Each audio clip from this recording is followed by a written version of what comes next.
I have to admit, I was glad to see the Crossway transport van pulling out of the driveway as I was pulling in.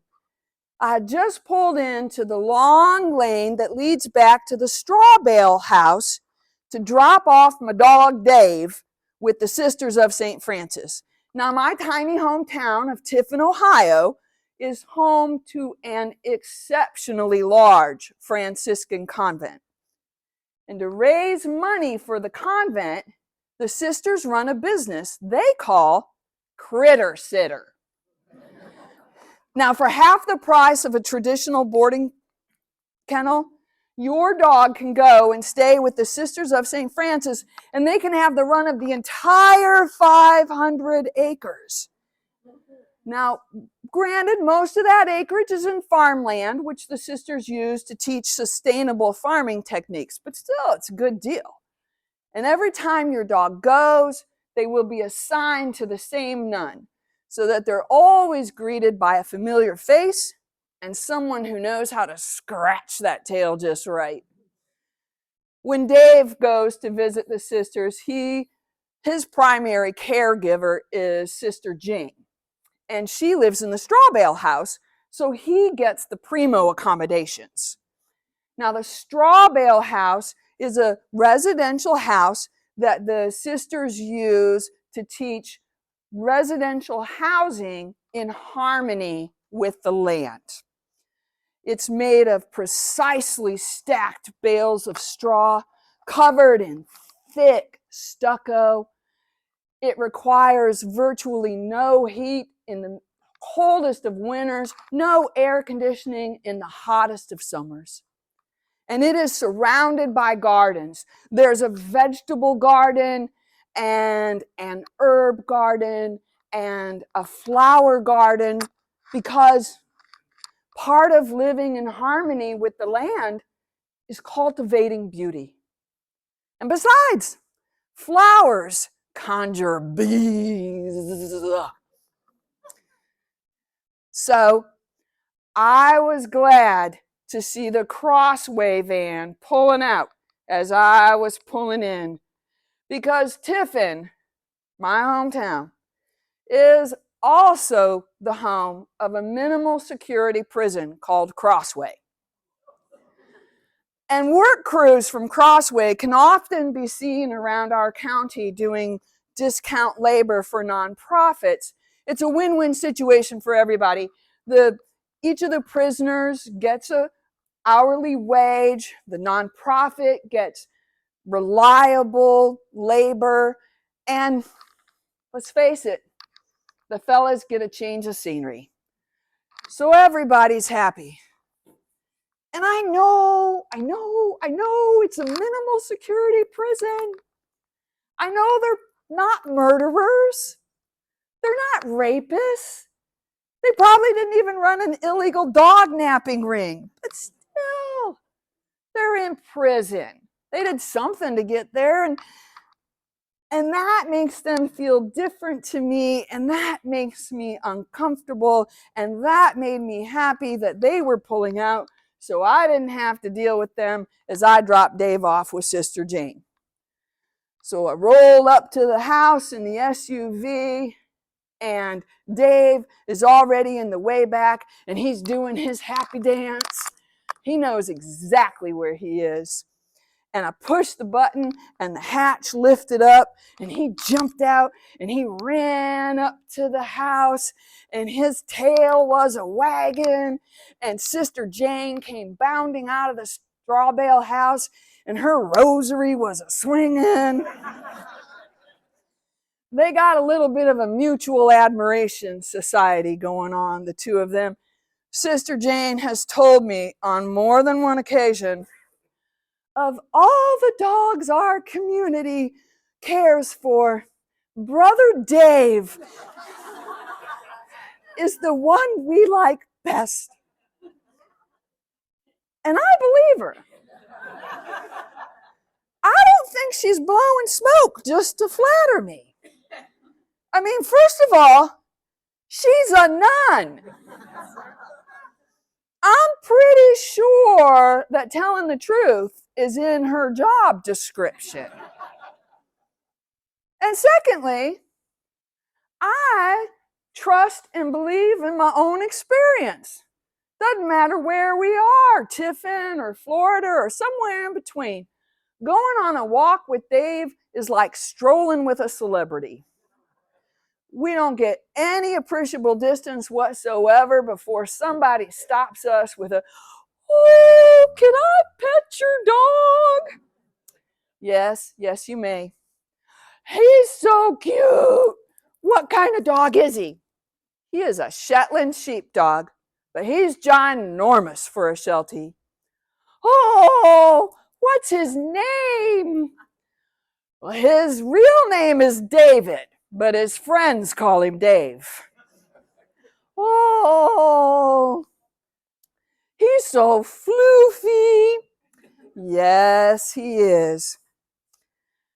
Sister also compliments me on Dave's great behavior. "Oh, of all the dogs we care for, Brother Dave is the most well-behaved."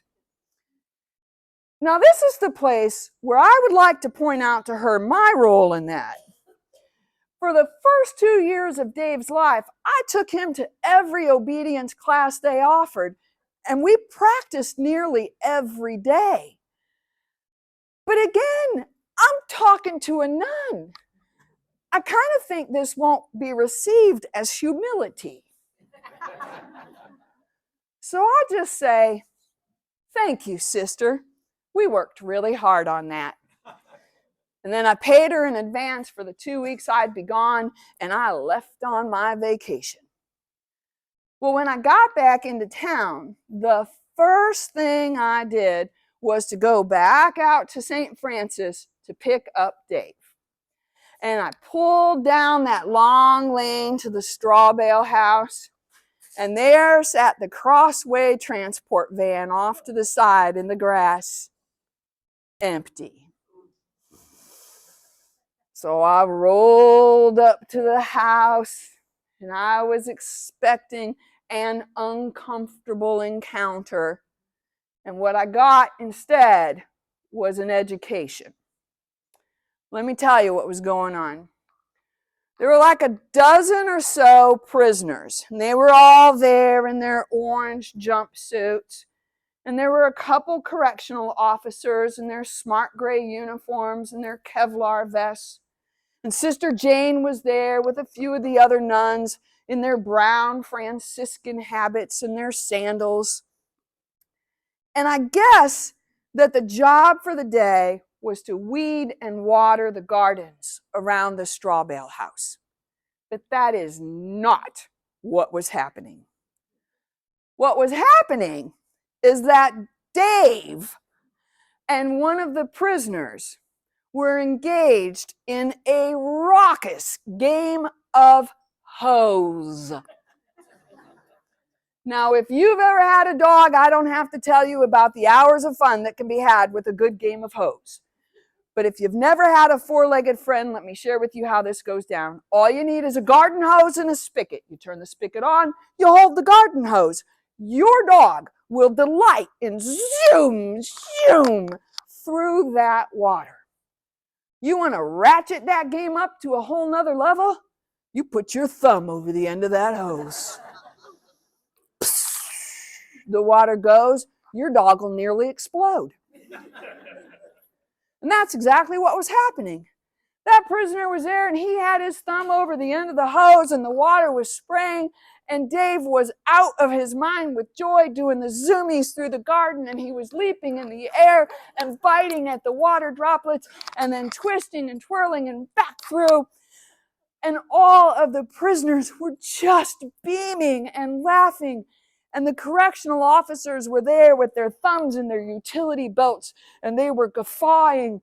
And the nuns were there just wiping the laughter from their eyes. And I sat in my SUV, and I realized that in that moment, they were not prisoners and guards and religious sisters.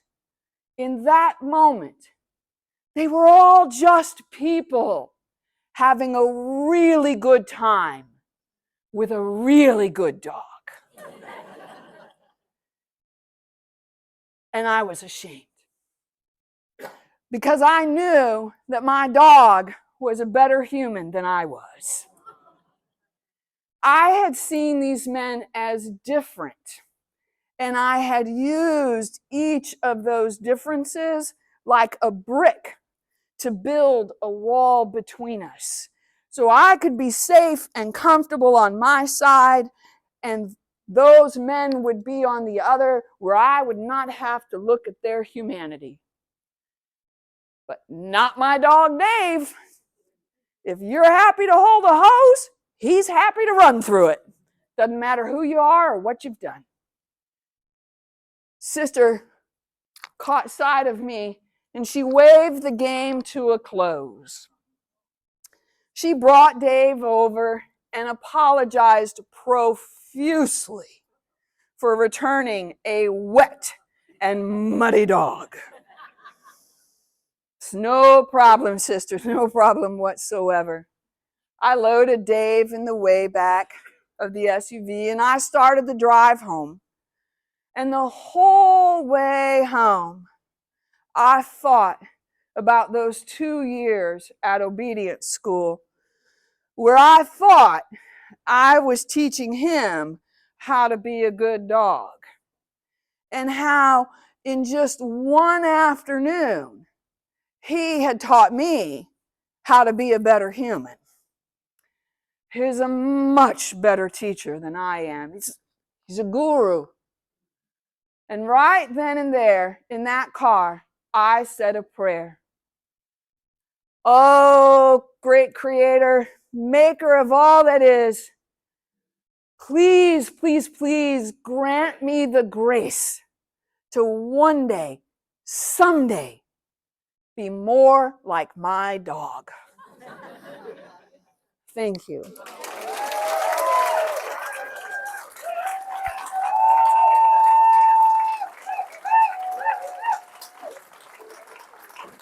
Thank you, friends.